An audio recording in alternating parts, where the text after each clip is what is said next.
Welcome to this explainer. You know, every once in a while, you watch a match and you just instinctively know you are witnessing history. That's exactly what happened at the surreal 2026 World Cup final in New Jersey. We're going to break down Spain's hard fought 1-0 victory over Argentina in extra time. But honestly, the real story here isn't just about who lifted the trophy, it's about an absolute generational shift in global football, captured perfectly in 120 minutes of pure drama. The ultimate passing of the torch happened right before our eyes. So here's the big question we're going to tackle today.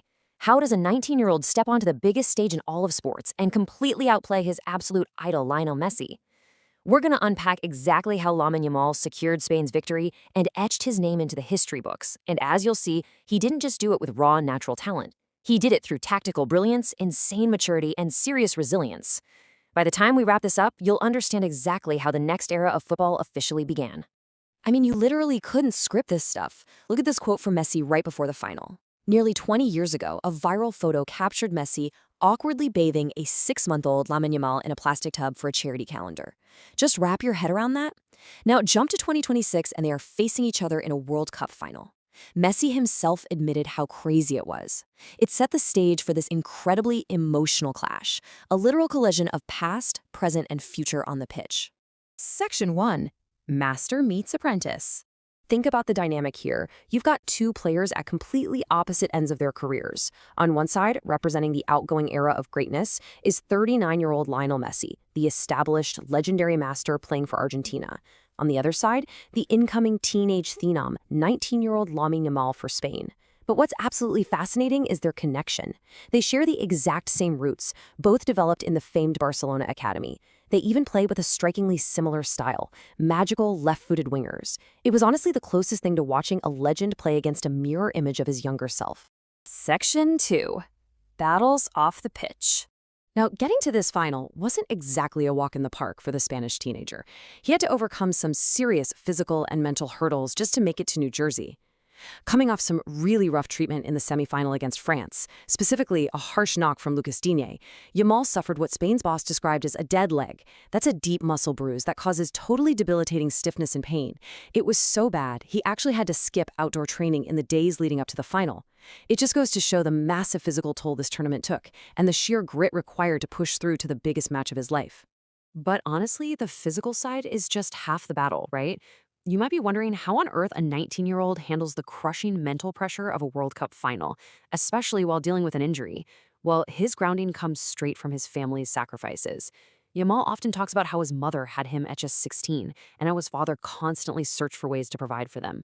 It's an incredible lesson in perspective. For him, playing football in a final is a joy, because he knows it's nowhere near the hardest battle his family has faced. That grounded mindset, that was his secret weapon. Armed with that kind of perspective and the total, unwavering support of his manager, Yamal stepped onto the pitch with a crystal-clear head. Luis de la Fuente's instruction was incredibly simple. Lamine needs to be Lamine. De la Fuente made it clear that while Messi is a phenomenal role model, Yamal just needed to be entirely himself. That gave him the absolute freedom to play his game without the heavy burden of trying to imitate the masters standing across from him. Section 3. The tactical masterclass. Okay, let's actually look at how this played out on the field, because Yamal didn't just win on pure magic. He won through incredibly precise tactical execution. Right from the opening minutes, he was on fire, creating 2 major chances and constantly threatening the defense. Going into the second half, a real pattern sets in. Messi is forced to drop deeper and deeper just to touch the ball, while Yamal is getting heavily hacked by the Argentina defense, which, ironically, is the exact treatment Messi usually gets. In the 95th minute, Yamal nearly ends it with a swerving free kick that Emiliano Martinez barely saves. And then, the climax. Extra time. Yamal provides the ultimate decisive moment, beautifully assisting Ferran Torres for the winner. Let's break down how Spain actually orchestrated that success. A huge piece of the puzzle was this two-way dynamic on the right flank. Watch how Yamal plays this. First, he acts as a wide decoy. Just by standing there, his sheer presence draws multiple Argentine defenders out to him because they're terrified of him, right? That allows his teammate, Pedro Porro, to dart inside and crash the box. Spain then ruthlessly exploits that newly created wide-open space. Using yourself as bait to pull 2 defenders and leave your teammate open, that is incredibly mature tactical awareness for a teenager. Now, this next part is actually wild. Yamal's impact wasn't just offensive. Sure, he had the most shots taken and the most completed dribbles. We kind of expect that. But look at those bottom two stats. He won the most tackles of any forward on the pitch, and he won possession back as often as the defenders did. He quietly completed the fourth most tackles of any Spanish player in the entire final. So much for the stereotype of the lazy, flashy winger, right? His intense, relentless defensive work rate was absolutely vital to shutting out Argentina. And you really have to look at Yamal's explosive night right next to Messi's to grasp the full picture here. While Yamal was this constant, dynamic threat driving the attack and assisting the winner, the Argentine legend had a shockingly different experience. Messi was heavily marked all night. He was forced to drop so deep into his own half he was almost playing as a holding midfielder, and he looked noticeably frustrated.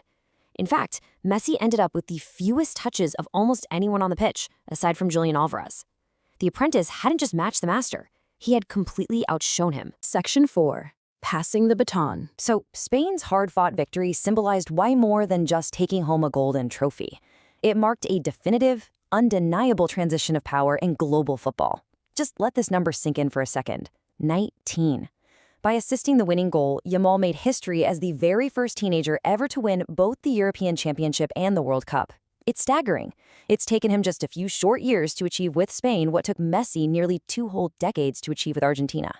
And his teammates, they absolutely knew what they were witnessing.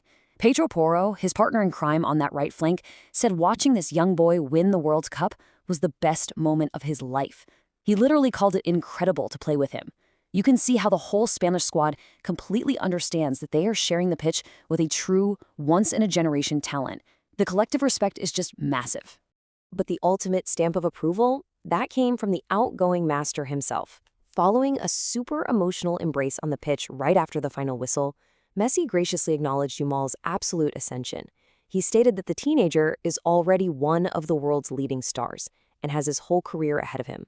It was just a beautiful moment of respect, a literal passing of the torch, from the man who defined the last 20 years of football to the young man poised to define the next 20. Which leaves us all with one massive, almost terrifying question as we wrap up this explainer.